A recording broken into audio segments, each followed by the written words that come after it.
Shalom, shalom, shalom, bien-aimés du Seigneur, nous bénissons notre Dieu qui est Père, Fils et Saint-Esprit pour la grâce qu'il nous accorde d'être dans sa présence, pour donc le louer, le célébrer, le magnifier et également écouter donc sa sainte parole. Amen. Je prie que le Seigneur donc nous fasse grâce, qu'il ouvre nos cœurs et nos intelligences afin que nous puissions donc comprendre sa parole, que nous puissions accepter sa parole et que nous puissions mettre en pratique sa parole. Au nom de Christ Jésus. Amen. Alors, mon frère, ma soeur, nous continuons, alléluia, après Pâques, nous continuons avec le thème de l'année, alléluia.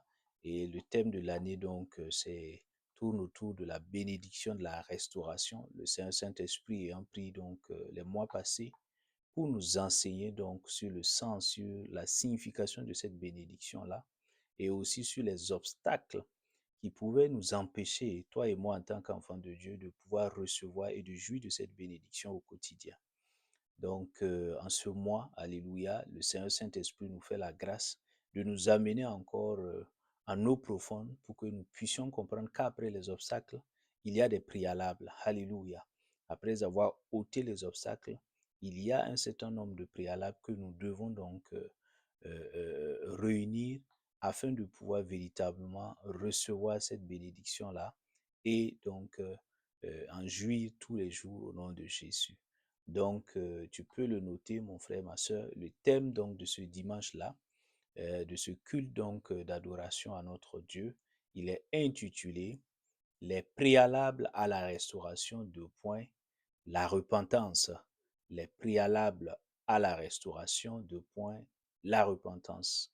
Et pour développer ce thème, donc, nous allons nous appuyer sur la parole de Dieu, Luc chapitre 15, versets 18 à 24. Luc chapitre 15, versets 18 à 24, je fais la lecture. Et il dit, je me lèverai, j'irai vers mon Père, et je lui dirai, Père, j'ai péché contre le ciel et envers toi. Je ne suis plus digne d'être appelé ton fils. Traite-moi comme l'un de tes employés. Il se leva et alla vers son père. Comme il était encore loin, son père le vit et fut touché de compassion. Il courut se jeter à son cou et l'embrassa. Le fils lui dit, Père, j'ai péché contre le ciel et envers toi.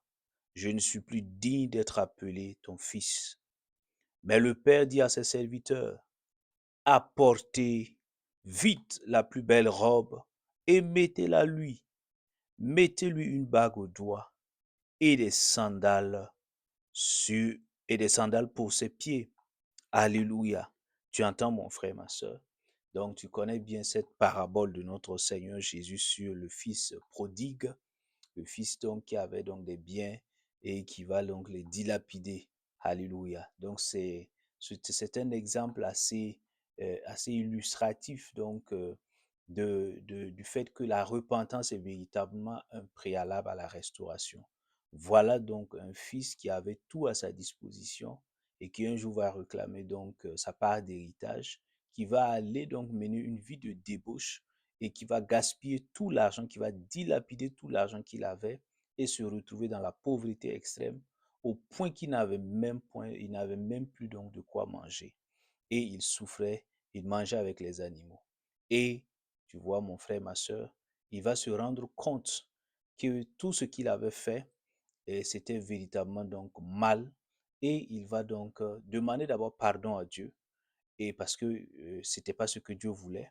Et il va ensuite demander, il va entrer en lui-même et dire, ben, je vais aller demander pardon à mon père parce que certainement ce que j'ai fait, mon père biologique, cela était mal également. Donc, et il va véritablement aller dans vraiment dans une démarche de repentance totale et il va véritablement, il retourne donc dans son pays et il va vers ce père biologique-là.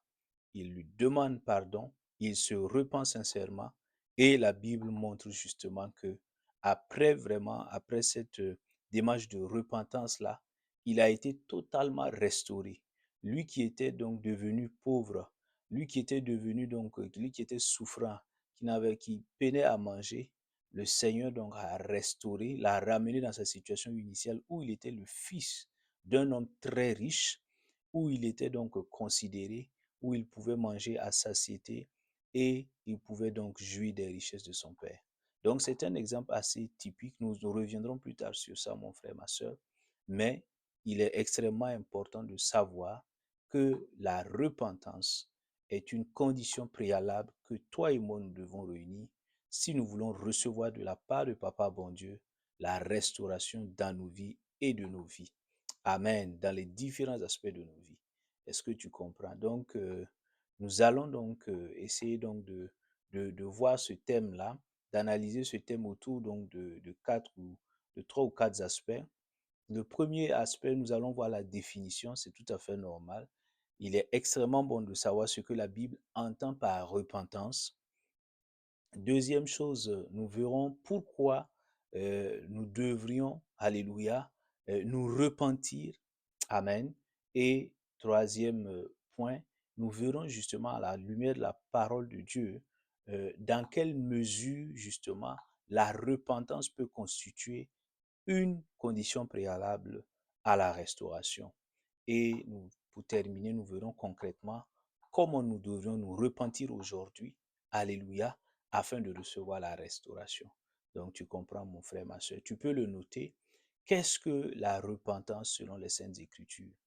Alors, donc, d'un point de vue donc de l'étymologie, donc la source, donc l'origine donc du mot repentance, le mot repentance ici est en français, mais la Bible n'a pas été écrite donc en français. Le Nouveau Testament a été écrit en grec, l'Ancien Testament a été écrit en hébreu.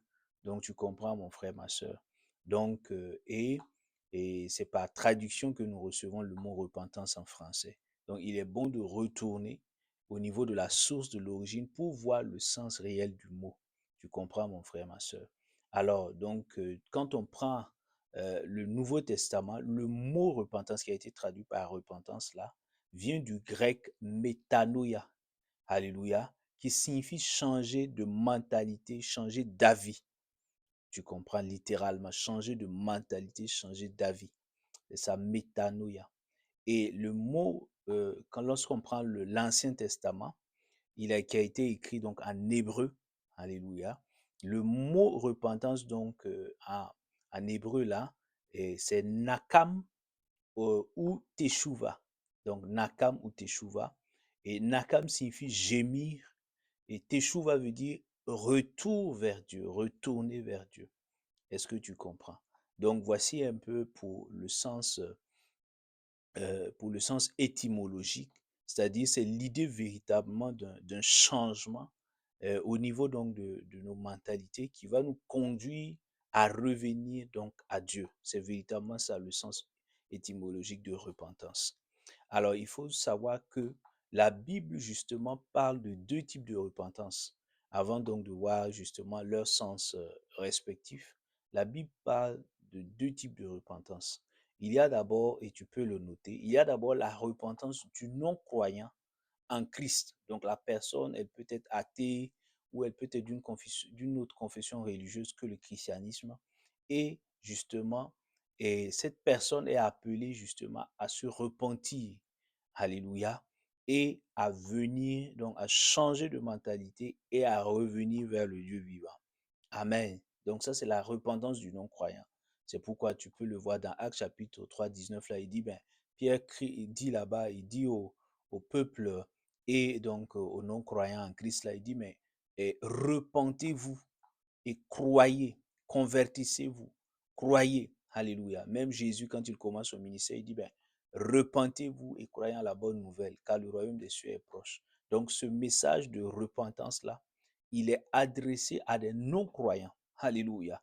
Parce que ces personnes-là ne croient pas en Christ comme sauveur et Seigneur. Donc le premier type de repentance, c'est une conversion totale à Christ, pas une religion, je précise, à Jésus-Christ. Recevoir, c'est-à-dire se détourner de ses anciennes croyances vaines et de venir à Christ, lui qui est le chemin, la vérité et la vie. Et si tu m'entends, mon frère, ma soeur, et que alléluia, tu n'as pas encore donné ta vie à Christ, c'est le moment, c'est l'opportunité que Dieu te donne de pouvoir donc donner ta vie au Seigneur et de recevoir Jésus-Christ comme Sauveur et Seigneur. Amen, avant qu'il ne soit tard. Alléluia. Quelle bonne nouvelle. Donc, et ça, c'est le premier type de repentance. Alléluia. Le deuxième type de repentance dont la Bible mentionne, c'est la repentance du croyant. Donc, le croyant en Christ est vraiment disciple de Christ. Il suit le Seigneur chaque jour. Il marche dans les voies du Seigneur. Mais dans sa marche avec le Seigneur, il peut lui arriver justement de tomber, de faire ce qui est mal aux yeux de Dieu. Donc, le Seigneur et sa parole rappellent à ce croyant en Christ-là, alléluia, de venir et de confesser son péché et de vraiment se repentir devant Dieu, de recevoir le pardon de Dieu afin de continuer sa marche avec le Seigneur parce que Dieu est saint. Amen. Donc tu comprends mon frère, ma soeur. Donc voici les deux types de repentance, il ne faut pas les confondre. Amen. Selon donc le contexte ou la personne. Gloire à Jésus. Alors donc nous continuons donc toujours dans ce premier point sur la signification donc de la repentance selon les Saintes Écritures. Donc ici, je vais plus m'attarder, mon frère, ma soeur, sur la définition de la repentance donc du croyant en Christ. Alléluia. Parce que la définition donc de la repentance du non-croyant en Christ, simplement, c'est que cette personne se détourne de sa croyance, de ses croyances anciennes et qu'elle accepte et qu'elle vienne à Christ, qu'elle suive Jésus-Christ. Alléluia et que justement cette marche avec le Seigneur-là soit une marche quotidienne et permanente. Alléluia. Donc, cette définition n'est pas complexe. Alors, pour le deuxième type de repentance, la repentance du croyant en Christ, là, il faut véritablement entrer dans les détails pour comprendre ce que la Bible entend par repentance. Donc, si tu es un enfant de Dieu, et que tu pèches, alléluia, tu fais ce qui est mal aux yeux de Dieu, alors la Bible nous appelle justement à nous repentir. Qu'est-ce que cela signifie? Cela signifie 5 choses. Donc la repentance du croyant est constituée de 5 éléments à la lumière de la Bible. Alors le premier élément, c'est que se repentir selon la Bible, c'est d'abord, donc premier aspect, c'est d'abord reconnaître mon péché. Donc, ce que j'ai fait, je dois reconnaître que ce que j'ai fait, c'est quelque chose qui est mal aux yeux de Dieu. Les hommes peuvent dire que c'est une bonne chose, mais Dieu a dit que cette chose-là est mal. Donc, le fait d'avoir désobéi à Dieu, je reconnais que j'ai désobéi à Dieu. Et Jérémie 2, 23, là, Dieu justement fait ce reproche-là aux enfants d'Israël. Il dit, mais vous ne reconnaissez pas que vous vous êtes souillés. Vous ne reconnaissez pas que ce que vous avez fait, c'est mal. Vous ne voulez pas avouer votre faute. Vous ne voulez même pas reconnaître que ce que vous avez fait par les idolâtries, alléluia, c'est quelque chose de mal, quelque chose que je n'aime pas. Donc, il le dit dans Jérémie 2, 23. Amen. Donc, nous n'allons pas faire la lecture, tu pourras vérifier.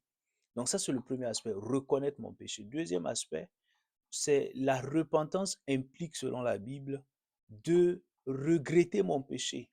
Oui, je reconnais que ce que j'ai fait était mal aux yeux de Dieu. Ensuite, je regrette, je rentre dans une disposition de tristesse sincère. Donc, comme je sais que ce que j'ai fait est mal, je regrette profondément d'avoir fait ce qui est mal aux yeux de Dieu. Je regrette. Donc, je rentre dans une disposition où véritablement, je suis triste d'avoir agi comme je l'ai fait. Donc, et ça, nous le voyons donc dans 2 Corinthiens 7, verset 9 là, où justement Paul dit aux Corinthiens que 2 Corinthiens 7, 9, il leur dit clairement, il dit, mais il y a une certaine tristesse là qui doit vous pousser à la repentance. Cette tristesse, c'est le regret. Tu comprends, mon frère, ma soeur. Et, et nous voyons également le cas de Pierre, Marc chapitre 14, verset 72 là.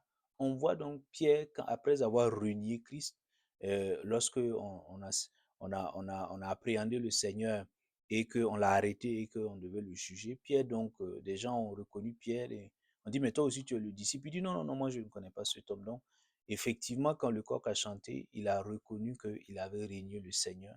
Et il a commencé à verser donc des larmes, à pleurer. Et tu vois, mon frère, donc c'était la manifestation de son regret. Le regret d'avoir fait ce qui est mal, d'avoir régné le Seigneur. Est-ce que tu comprends, mon frère, ma soeur? Donc, et certains peuvent manifester ces regrets à travers des pleurs, d'autres vont jeûner. Le plus important, c'est que je puisse regretter sincèrement. Et ça, c'est dans une disposition de cœur. Parce que on peut être hypocrite et faire semblant que ben, ça nous touche, alors qu'en réalité, nous-mêmes, on pense que bon, c'est pas quelque chose de grave en tant que tel. Non, il faut le regretter, il faut en être triste. Troisième élément, c'est de la repentance, c'est de demander pardon à Dieu, mais aussi à la personne qu'on a offensée. Donc la Bible le mentionne très clairement. Dans Daniel chapitre 9, verset 19, là tu peux le noter. Daniel va demander pardon pour lui et pour son peuple, afin que Dieu leur fasse grâce et miséricorde. Il dit, Seigneur, hein, nous avons péché, il le reconnaît, mais il va demander, il dit, Seigneur, pardonne nos fautes, pardonne nos péchés. Donc, tu vois, mon ami, mon frère, ma soeur, donc, il est extrêmement important de demander non seulement pardon à Dieu, mais aussi à la personne. Voilà, il ne faut pas se limiter à Dieu, il faut demander à la personne qu'on a offensée là. Elle peut ne pas être, on peut ne pas être en contact direct, mais avec les technologies aujourd'hui, on peut entrer en contact avec une personne et lui demander pardon. Amen. Quatrième dimension de la repentance selon la Bible, c'est que je dois me détourner de mon péché. Je dois délaisser, je dois abandonner, je dois laisser le péché, ce péché-là. Ce que je fais, alléluia, et qui est mal aux yeux, je dois laisser. Dieu dit, euh, tu ne voleras pas. Alléluia. Et si j'avais volé, je dois me détourner de ce vol-là maintenant. Est-ce que tu vois? Donc, est-ce que tu comprends, mon frère, ma soeur? Donc, et nous le voyons dans 2 Chroniques, chapitre 7, là, verset 14, Dieu dit, si le peuple sur qui mon nom est invoqué s'humilie, cherche ma face, se détourne de ces mauvaises voies-là, alléluia. Donc, tu vois, Dieu appelle le peuple à se détourner. Il t'appelle et il m'appelle à nous détourner de nos mauvaises voies, de nos péchés. Est-ce que tu vois? Donc, nous devons abandonner cela. C'est ça la repentance. Tu ne peux pas dire, oui, je me suis repenti, et puis on repart dans le même péché. Non, mon frère. Et enfin, la cinquième dimension de la repentance, selon la Bible, c'est de marcher maintenant dans les voies du Seigneur. Donc, j'ai abandonné la mauvaise voie, j'emprunte maintenant la voie du Seigneur, j'embrasse la volonté du Seigneur. Est-ce que tu comprends? Et il le dit dans Matthieu, dans Ésaïe chapitre 55, verset 7. Ésaïe 55, verset 7. Est-ce que tu comprends, mon frère, ma soeur? Donc, je prie dans le nom de Jésus que le Saint-Esprit nous aide afin que nous puissions donc nous repentir conformément donc à ces 5 dimensions-là au nom de Jésus-Christ de Nazareth. Amen. Alors, mon frère, ma soeur, nous continuons. Tu peux le noter. Deuxième grande idée, deuxième grande question, pourquoi devrais-je me repentir? Pourquoi devrais-je me repentir?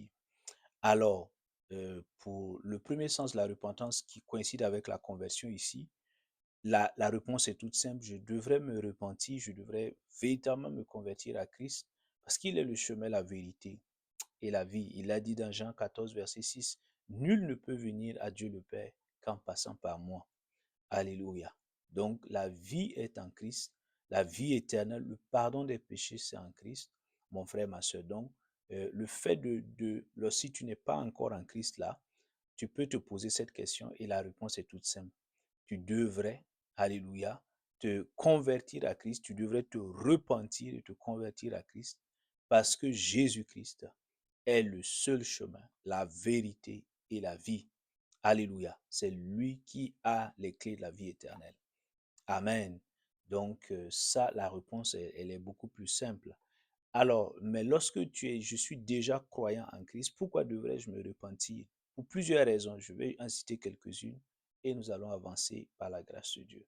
D'abord, je devrais me repentir parce que sans la repentance, il n'y a ni salut ni restauration pour moi. Donc, il faut véritablement, je suis sauvé. Alléluia.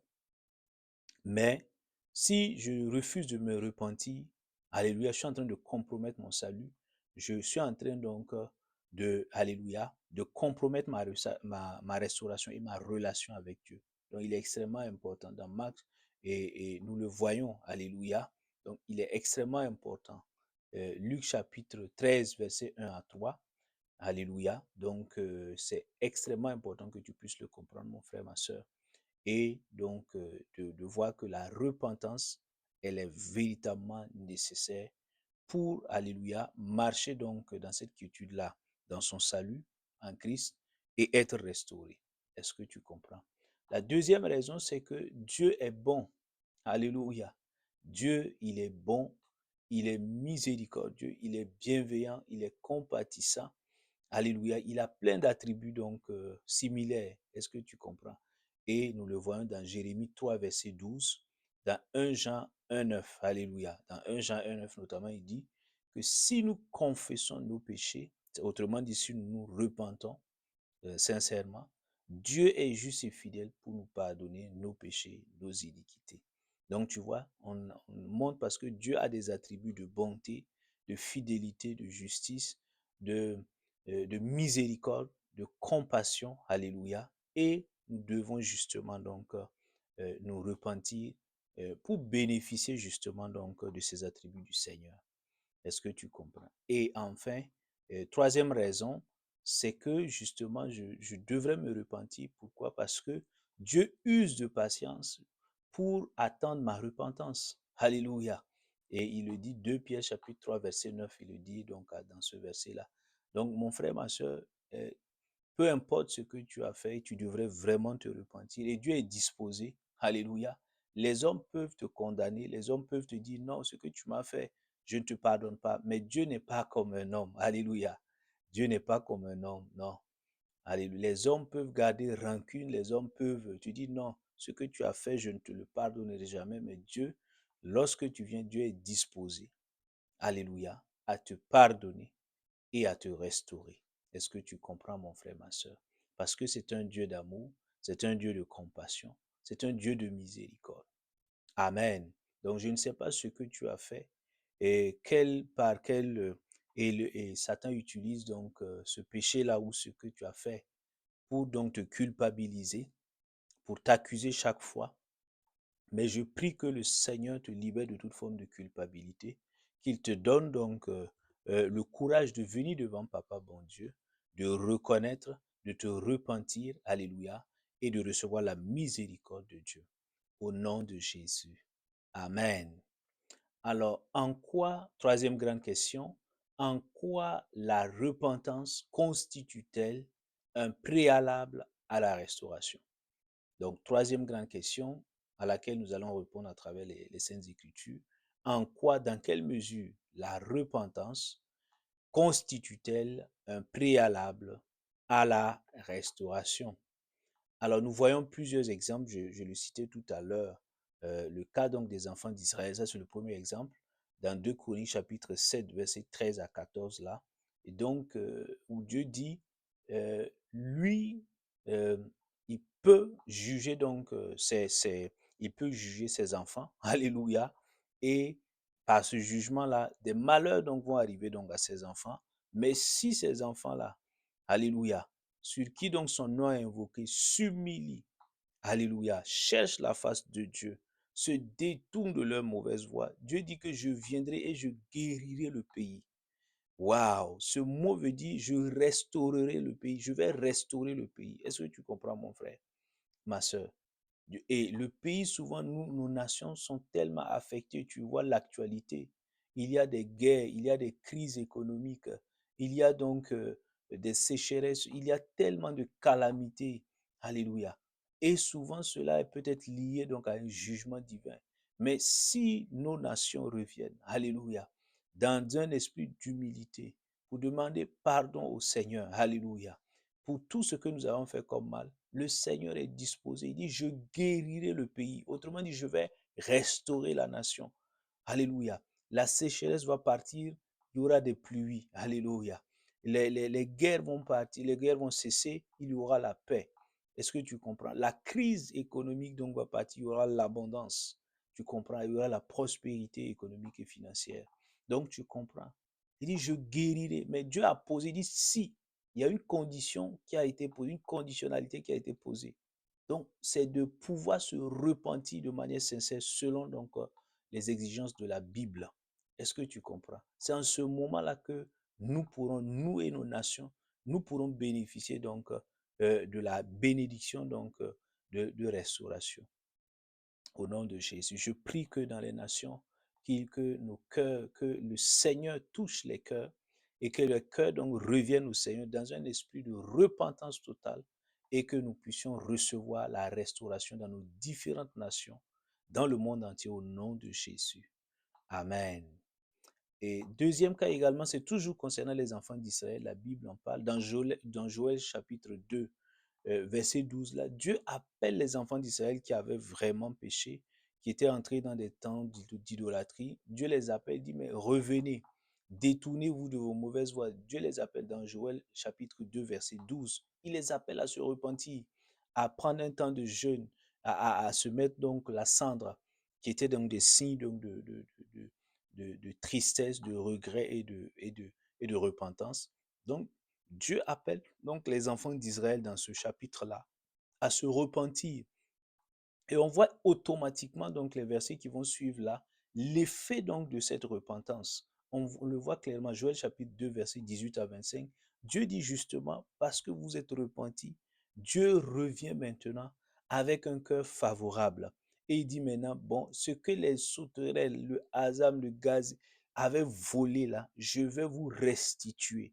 Je vais vous restaurer cela.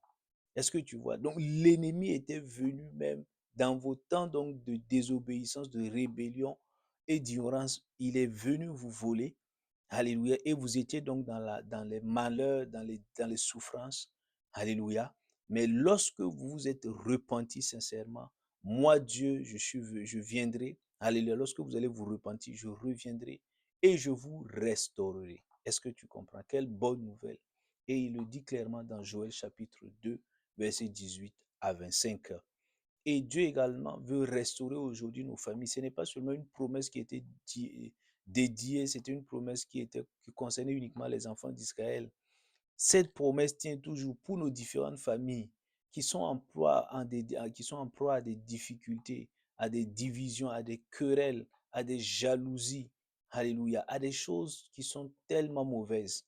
Dieu veut sortir nos familles, Dieu veut restaurer nos familles. Mais Dieu a besoin que nos familles rentrent dans cette dimension de repentance sincère. Mon frère, ma soeur, tu peux être une mère, un père, un frère, une soeur, et tu sens que dans la famille, il y a quelque chose qui ne va pas. Dieu demande la repentance. Avant de restaurer, il faut se repentir.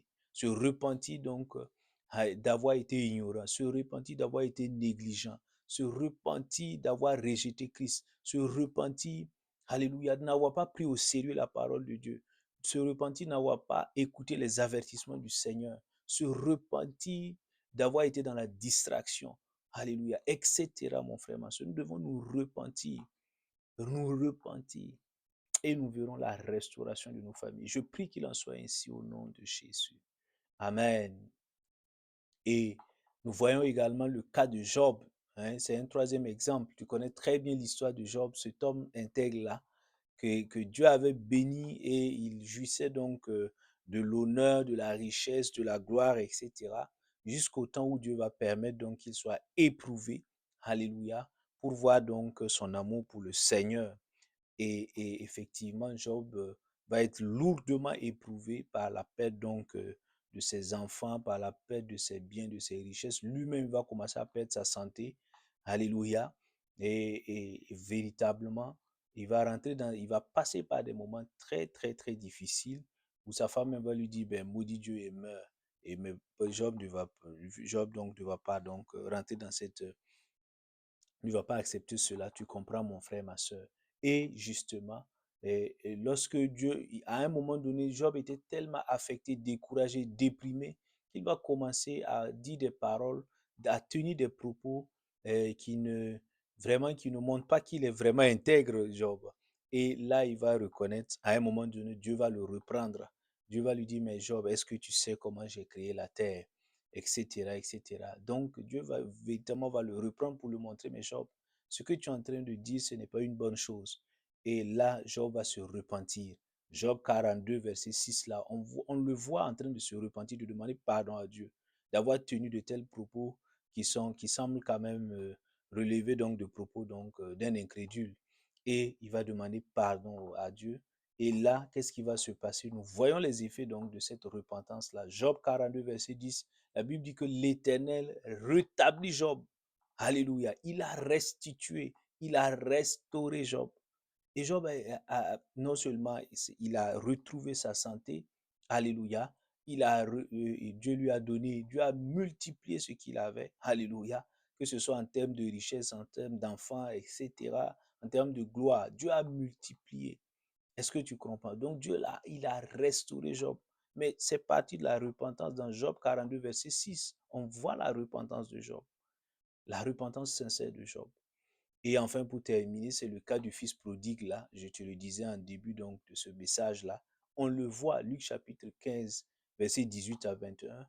Le jeune homme là, alléluia, et Jésus prend cet exemple pour, en réalité, c'est un symbole pour montrer justement notre attitude entre ce que Dieu attend de nous, en fait. Alléluia, c'est une parabole. Amen. Donc, c'est symbolique, en fait, pour montrer la relation qui doit exister entre Dieu et nous, en fait, et comment souvent nous nous comportons, et quel est le cœur de Dieu envers nous. Alléluia. Donc, tu vois, ce fils prodigue-là, c'est toi et moi. Est-ce que tu comprends? Souvent, nous nous comportons très mal vis-à-vis du Seigneur, et beaucoup de malheurs, donc, nous frappent, et il montre justement que si nous sommes dans cette disposition comme le fils prodigue, pour demander pardon sincèrement à Dieu, pour revenir au Seigneur. Le Seigneur est un Père compatissant, plein d'amour, plein de miséricorde. Est-ce que tu comprends? Et c'est l'image de cet homme-là qui symbolise Papa bon Dieu. Est-ce que tu comprends? Ce père qui attendait là, dès que le fils est arrivé, il a dit, Père, j'ai péché contre toi. Il a relevé et il a dit, mais amenez donc, nettoyez-le, mettez-le donc les meilleurs vêtements, qu'il porte les meilleures chaussures, les plus belles chaussures, qu'il soit restauré, qu'on lui donne donc des ornements, etc. Est-ce que tu comprends? Donc là, nous voyons donc ce jeune homme-là qui se repent et qui bénéficie donc de la restauration totale. Luc chapitre 15, verset 22 à 24. Tu comprends? Donc cette histoire, cette parabole-là nous sert également, est très illustrative parce qu'elle nous montre justement que la repentance est un préalable, alléluia, pour recevoir la restauration. Je prie dans le nom de Jésus que toi et moi, nous puissions être dans cette disposition de cœur humble, humble, pour accepter de nous repentir à chaque instant afin de recevoir la restauration dans chaque aspect de nos vies. Au nom de Jésus. Amen. Alors pour terminer, mon frère, ma soeur, comment devrais-je, alléluia, comment dois-je me repentir aujourd'hui afin de recevoir la restauration? Comment dois-je, alléluia, donc c'est aujourd'hui, maintenant, comment dois-je le faire de manière concrète? Amen. Nous reprenons les 5 dimensions de la repentance. Si aujourd'hui, mon frère, ma soeur, toi qui écoutes ce message, tu veux te repentir, comment le faire concrètement? Alors, premièrement, reconnais simplement ton péché. Il n'y a pas de justification. Non, Seigneur, c'est parce qu'il m'a énervé que j'ai réagi comme ça. Non, non, non. Il n'y a aucune justification. Seigneur, je reconnais. Comme Daniel, comme David. Alléluia. Eh oui, comme Daniel. Daniel, il reconnaît son péché. Il reconnaît non seulement son péché, mais aussi celui de son peuple. Daniel chapitre 9, verset 5. On le voit, il dit, Seigneur, nous avons péché contre toi. Alléluia. Et deuxième, donc, reconnais simplement. Peu importe ce que tu as pu faire, dis, Seigneur, je reconnais. J'ai fait ceci, j'ai fait cela, et cela est mal à tes yeux. Deuxième chose, entre dans cette dimension de regret sincère et profond. Alléluia. Concernant ce que tu as fait. Amen. Et comme David, nous le voyons dans 2 Samuel chapitre 12 là, verset 13. Lorsque David justement va faire tuer un de ses soldats, Uri, et prendre sa femme, donc Bathsheba, et il ne savait pas que ce qu'il faisait, c'était comme s'il était complètement du côté, donc il était complètement inconscient de ce qu'il faisait. Mais le Seigneur envoie un prophète, lui ouvrir les yeux et lui montrer que ce qu'il a fait, c'est carrément une abomination. Et il reconnaît tout de suite non seulement son péché, mais il rentre dans un temps de tristesse. et donc de regrets profonds, de regrets profonds, mon frère, ma soeur. Troisième chose à faire, nous devons demander, alléluia, si tu es dans cette situation, tu dois demander pardon à Dieu et demander pardon à la personne que tu as offensée. Oui, mon frère, ma soeur. Donc, et nous le voyons dans Osée chapitre 14, verset 3. Alléluia. Donc, tu dois demander, Seigneur, je te demande pardon. Mais cherche également la personne. Alléluia. Même si la personne elle ne veut plus te parler, même si elle ne veut pas t'adresser la parole, même si elle te dit, même si tu lui envoies un message de pardon et que la personne ne répond pas, sois en paix parce que tu as déjà obéi à ce que la parole te dit de faire. Amen. Et souvent, Dieu te dira même de demander pardon à des gens à qui tu n'as rien fait. Ou bien au contraire, c'est eux qui t'ont offensé. Obéis simplement, repens, demande pardon. Alléluia. Et tu verras la restauration au nom de Jésus. Quatrième chose à faire, c'est que, alléluia, tu dois te détourner donc de ton péché. Quel que soit donc ce que tu faisais, arrête. Si c'était une relation dans laquelle tu étais et qui était comme une relation donc illégitime, une relation donc que tu ne devais pas avoir, être dans une relation où il y a la fornication, où il y a la débauche, arrête, alléluia, ne retourne plus donc dans cette relation-là. Amen. Nous le voyons dans Ézéchiel chapitre 18, verset 31, où Dieu montre justement, Dieu appelle ses enfants donc à se détourner donc des mauvaises voies. Tu comprends, mon frère, ma soeur? Peu importe ce que tu faisais qui était mal, arrête. Alléluia. Demande la force au Seigneur, il te donnera la force pour donc délaisser, pour laisser ces choses-là, pour abandonner donc ces mauvaises choses-là au nom de Jésus. Et enfin, prends la décision et la grâce de Dieu te sera accordée pour marcher selon sa volonté, pour marcher donc dans ses voies.